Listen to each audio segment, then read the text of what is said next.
Aujourd'hui je vais vous parler de SCP-013, les cigarettes de la femme en bleu, de classe sûre. Voici à quoi ressemble ce SCP.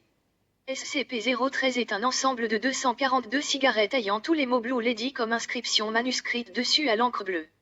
Toute personne qui inhalant le contenu en ayant fumé ce SCP vont voir une femme non identifiée. Celle-ci est décrite comme faisant environ 1,60 m pour entre 50 et 55 kg et on estime son âge entre 25 et 35 ans. Elle posséderait des yeux bleus et cheveux noirs rasés et porte également un rouge à lèvres de couleur bleu clair.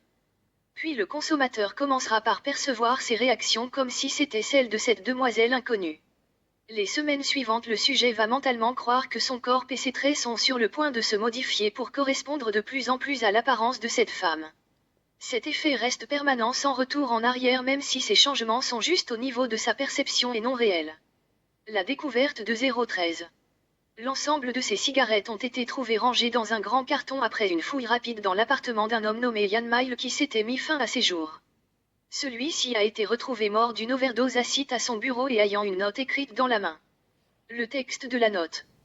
Je la vois partout. Cette dame bleue a l'air triste. J'ai l'impression que je la connaissais, j'aurais dû la connaître, je la connais mais je ne peux pas me souvenir. Je l'aime mais je ne sais pas pourquoi. Elle est si belle et adorable mais je ne sais plus. Son parfum favori. Où es-tu passé? Tu me manques. On a aussi trouvé des croquis de la femme en question par la suite. Mais l'enquêteur civil a malheureusement été touché par les effets de ce SCP durant ses fouilles. C'est grâce à un agent infiltré que le site le plus proche a pu être informé et tous les éléments ont pu être récupérés ainsi que l'enquêteur. Procédure de confinement. Ce SCP doit être gardé dans un coffre de stockage sécurisé dans le site 66. Les personnes exposées seront examinées pour voir leurs symptômes et être interviewées tous les jours. Et on devra répertorier chaque changement de leur perception.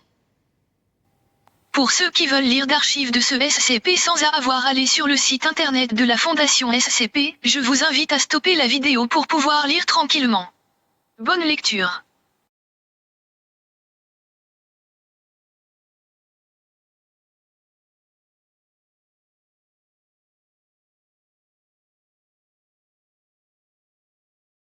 Donc la prochaine fois que vous fumez, faites attention car vous risquerez de l'avoir partout ou d'avoir un cancer des poumons si vous prenez des cigarettes normales.